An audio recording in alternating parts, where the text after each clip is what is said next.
Hey guys, this is Stu from Death Dealer. This is Ida from Trisphere. This is Tony from Sonata Arctica. This is Cobra Page from Cobra and the Lotus. Hi, you're here with Alex from Holy Grail, and you're listening to The Great Metal Debate.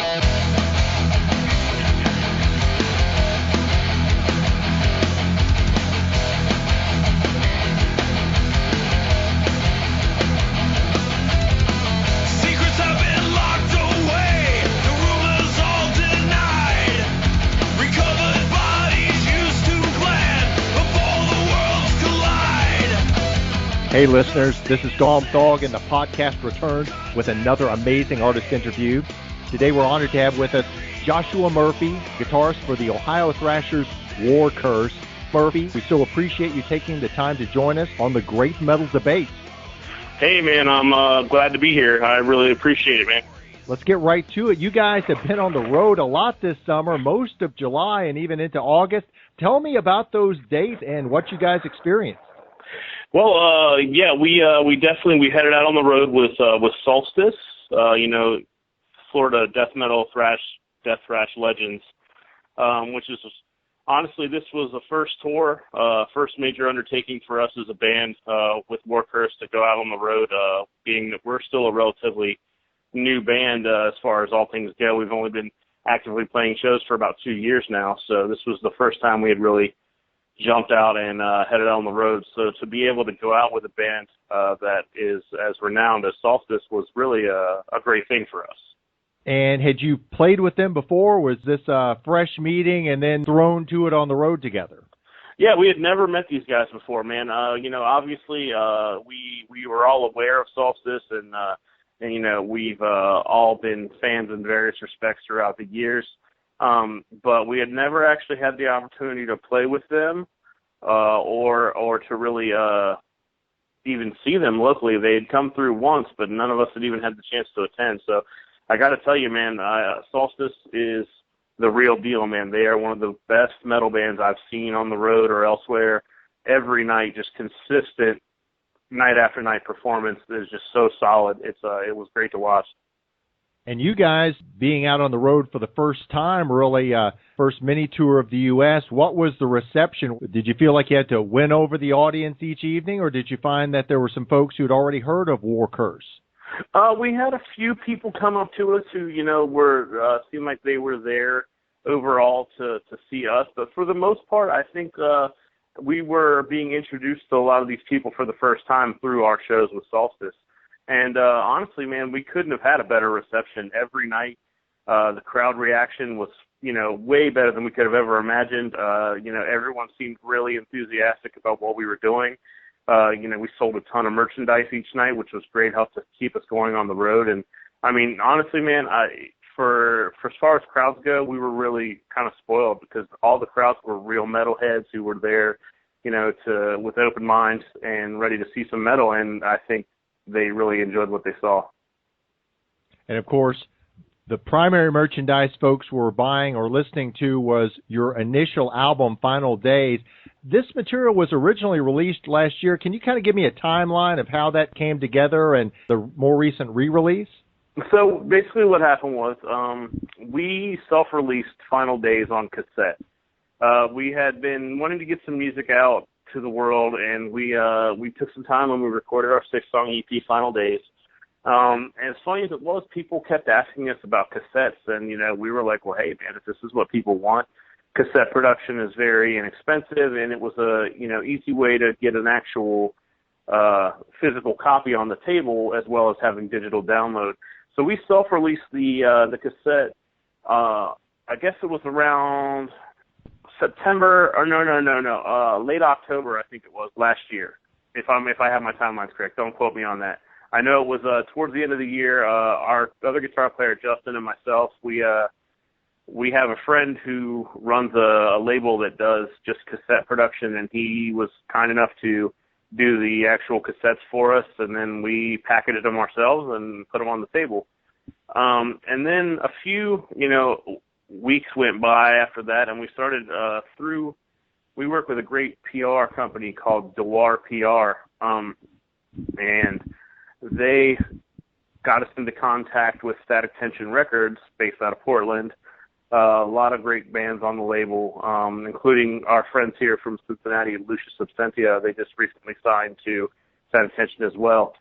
But Static Tension reached out to us, and they had interest in doing an official release of the EP on both cassette and CD, and we were, absolutely stoked to do so. So the cassette re-release came first, which has been great. They actually had the cassette remastered from our original version, and it sounds phenomenal. They sent it to a production house and gave it a great old school mastering, and it just sounds really great. And then here recently, we got the CD copies just before tour. We did an official CD release show, and that was that.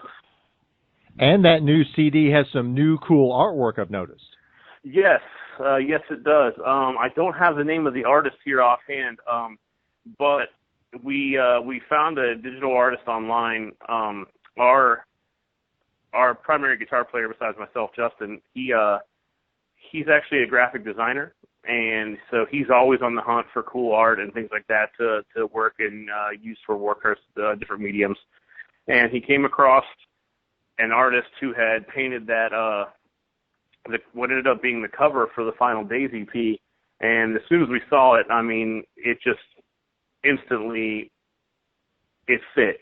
The whole medium. If you listen to the lyrics of the title track, Final Days, the whole thing's about an alien takeover, destroying the world, and the end of days, so to speak, the alien invasion. And, when you see this awesome painting of this fighter jet and, the aliens in the background firing laser beams, we were just like, yeah, this is perfect. So we reached out to him, and we purchased the rights to use it. And, it really worked out great. I think it looks totally awesome on the CD, and every time I look at it, I get really excited. It looks awesome, I have to admit. It really gives the person who hasn't yet listened to the music a real feel for what they're going to experience when they hear that music. That's something we actually discussed quite a bit as a band is, we're all guys who grew up going to record stores, and we all still go to record stores. A lot of us, are at the record store every week buying vinyl or CDs, or our bass player, Eric, has a monstrous cassette collection.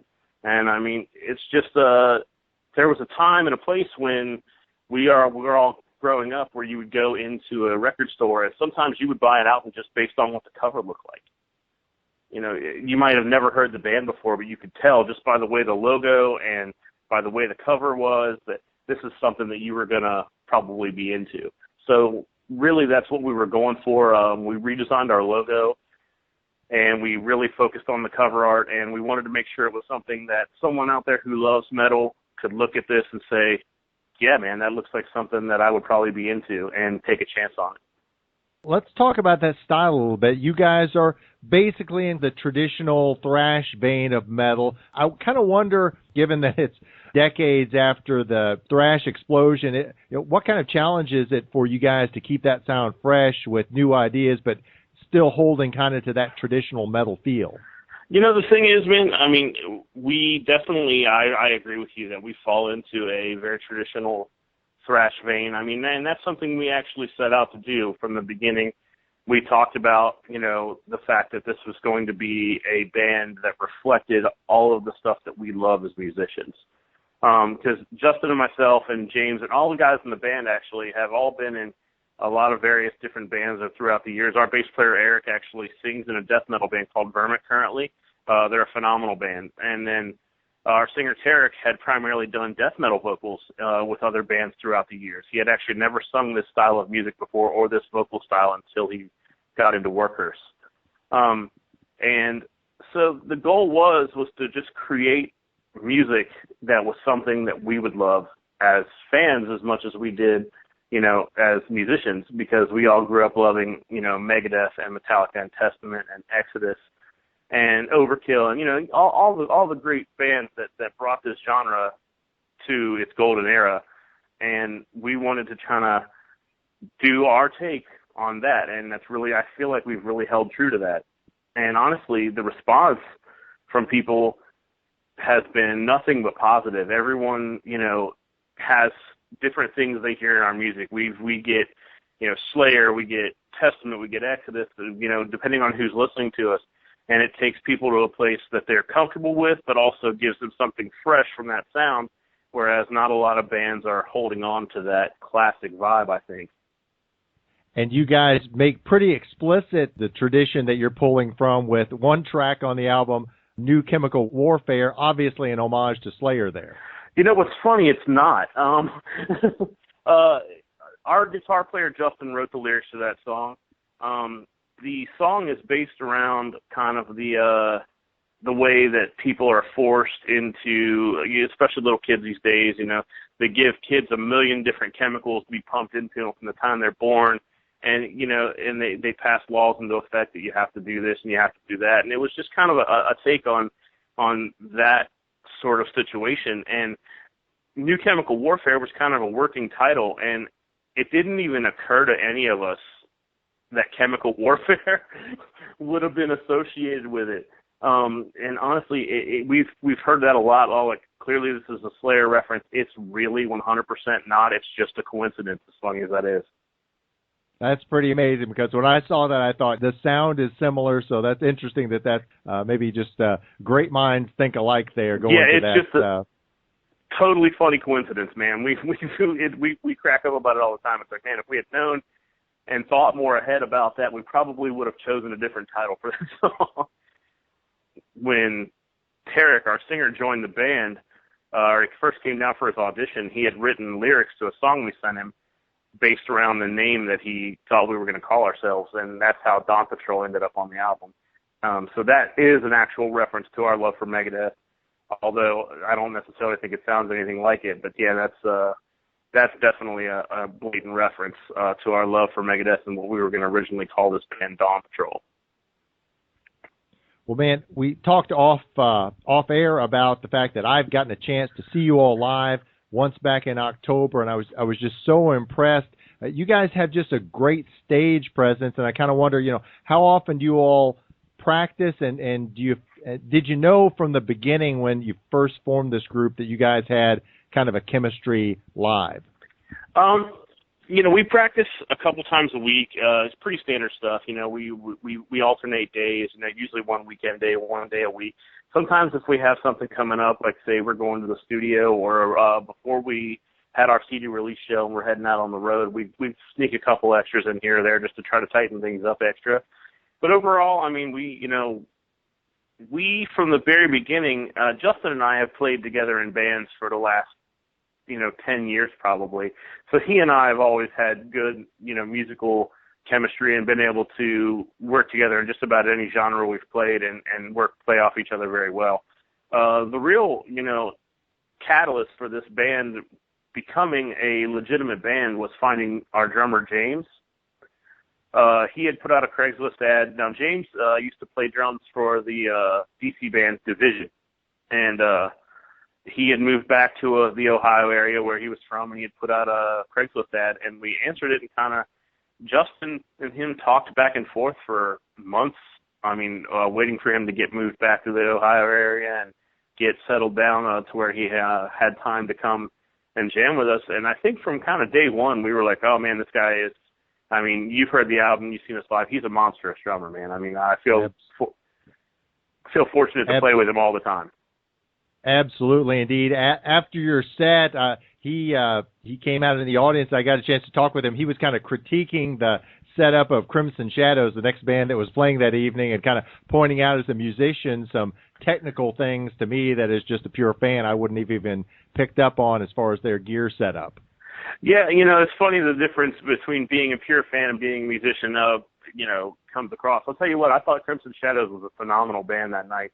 That was a great show. Unleash the Archers and Crimson Shadows. That tour was just those bands were really on top of their live show, and I think we all kind of knew that.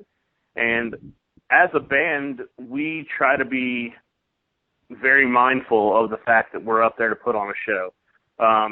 You've seen us, so we tend to be very animated on stage. We move around a lot. There's a lot of back and forth on the stage, and a lot of trying to play to the crowd, and just trying to give everybody their money's worth for a show when they come to see us, not just musically, but also to entertain them as a performance.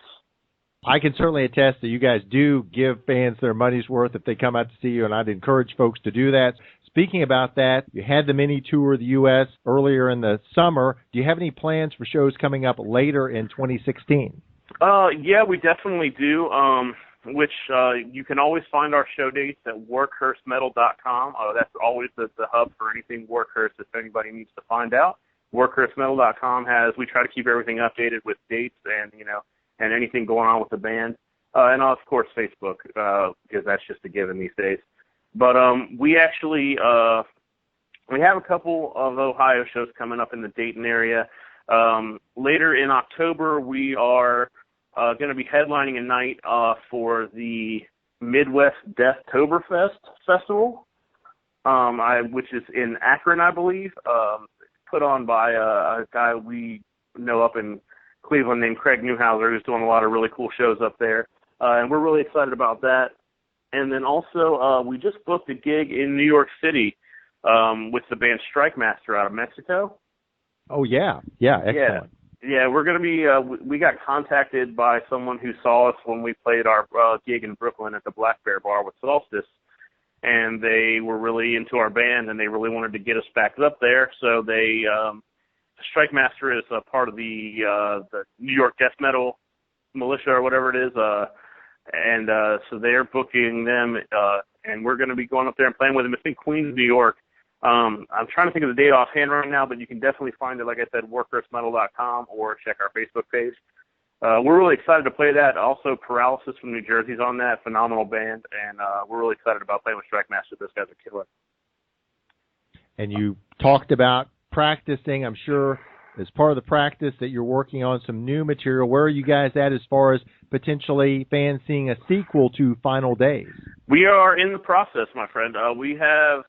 As of right now, I'd say we're about halfway through with the recording process to a new album. Our hopes and dreams are to have the album out by the end of the year. The new album is definitely going to be a step in a more fast, aggressive direction, at least judging by the songs we've recorded thus far. The goal right now is to put out 8 to 10 songs by the end of the year of new music that we really hope that everyone will think is a step forward for us as a band from Final Days. So can you give us maybe a little insight into what maybe new elements fans might see in that new material? I think, the main thing you're going to see is going to be just kind of an expansion on what we do. I mean, we're not trying to change anything. We definitely, it's going to sound like Workhurst, but the one thing is that the Final Days EP was primarily written before this band ever existed as a band. Justin had written a lot of the riffs and song structures about a year to 2 years, some of them even longer before that, and had been just kind of sitting on them, not sure if he was ever going to do anything with them until we decided to actually make a go of it. With the new stuff, I mean, we're writing with all 5 members of the band. And, everyone has contributed things.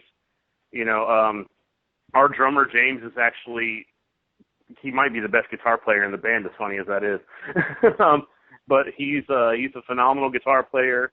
Our bass player, Eric's also, a great guitar player and pretty much a metal encyclopedia. So, he's really, everyone has stepped up. And, Tarek, he has a lot of insight into, different sounds and things like that he wants to hear. So everyone's offering their opinions on these new songs, and I think that keeps us pushing forward and progressing in a way that you're going to see faster, more aggressive sounds.